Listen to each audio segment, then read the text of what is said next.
সমগ্ৰ দেশৰ কৃষকসকল আজি ৰাজপথত নামিছে।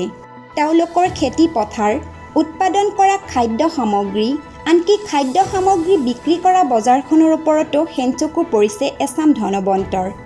এই এচাম ধনী মানুহৰ লাভৰ উদ্দেশ্যেই ৩খনকৈ অধ্যাদেশ অনা হৈছে সংসদত। এই অধ্যাদেশ ৩খন আইনত পৰিণত হ'লে কৃষকসকলে হেৰুৱাব তেওঁলোকৰ বজাৰখন, নাপাব শস্যৰ ন্যূনতম সমৰ্থন মূল্য আৰু অত্যাৱশ্যকীয় সামগ্ৰীৰ তালিকাৰ পৰা আঁতৰি যাব ধান, ঘেঁহু, দাইল, পিঁয়াজ আৰু তৈলবীজ। এই আইন গৃহীত হ'লে খাদ্য সামগ্ৰীৰ মূল্য নিৰ্ধাৰণত কৃষকৰ নাথাকিব কোনো অধিকাৰ। তাৰোপৰি এই আইনে ক'লা বেপাৰীসকলক উৎসাহিত কৰিব। খাদ্য সামগ্ৰী মজুত ৰাখি কৃত্ৰিম নাটনি সৃষ্টি কৰা আৰু পিছত মূল্য বৃদ্ধি কৰা কাৰ্যক উৎসাহিত কৰিব। সেয়ে কৃষকসকল নামিছে ৰাজপথত। দেশৰ চুকে কোণে তীব্ৰ গতিৰে বিয়পি পৰিছে গণ আন্দোলন।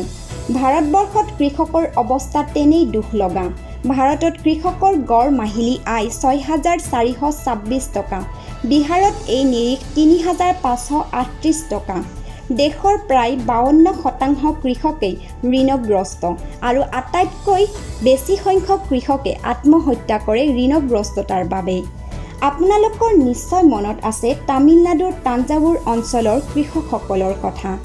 আত্মহত্যা কৰা সতীৰ্থ কৃষকৰ হাৰ লাওখোলালৈ কিদৰে প্ৰতিবাদ সাব্যস্ত কৰিছিল দিল্লীৰ ৰাজপথত।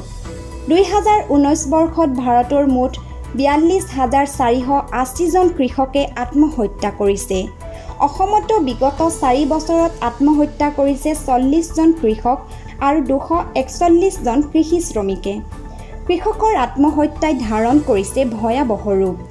সম্প্ৰতি ভাৰত চৰকাৰে বৃহৎ পুঁজিপতিক খেতি পথাৰবোৰ হস্তগত কৰিছে। তাৰ অন্যতম উদাহৰণ গুজৰাট। গুজৰাটত পেপচি কোম্পানীয়ে 2জন কৃষকৰ ওপৰত গোচৰ তৰিছে। প্ৰতিজন কৃষকৰ পৰা 1 কোটিকৈ টকাৰ ক্ষতিপূৰণ বিচাৰিছে। পেপচি কোম্পানীৰ মাটিত আলু খেতি কৰিবলৈ যোৱাটোৱে হেনো তেওঁলোকৰ অপৰাধ। কৰ্পৰেট খণ্ডক এইদৰে মুক্ত বিচৰণৰ সুবিধা দি কৃষকৰ কাঢ়িছে ভাত, কাঢ়ি নিছে মুখৰ মাত। সেয়ে কৃষকসকল আজি জাগ্ৰত হৈছে, অধিকাৰ বিচাৰি একত্ৰিত হৈছে। সৰ্বভাৰতীয় কৃষক সংঘৰ্ষ সমন্বয়ৰক্ষী সমিতিয়ে আহ্বান দিছে। ২৫০ৰো অধিক কৃষক সংগঠনে তেওঁলোকৰ ন্যায্য প্ৰাপ্তিৰ দাবী তুলিছে। কৃষি বিধেয়ক বাতিলৰ দাবীত ২৫ ছেপ্টেম্বৰ তাৰিখে ধৰ্মঘট কৰিছে। সম্প্ৰতি এক বৃহৎ কৃষক বিদ্ৰোহৰ উকমুকনি দেখা দিছে। পৰৱৰ্তী সময়ত এই বিদ্ৰোহে হয়তো তীব্ৰ ৰূপ ধাৰণ কৰিব। হয়তো ওফৰাই পেলাব চৰকাৰ, ওফৰাই পেলাব কৰ্পৰেটৰ অহংকাৰ। চাই থাকিব জনদৃষ্টি নিউজ।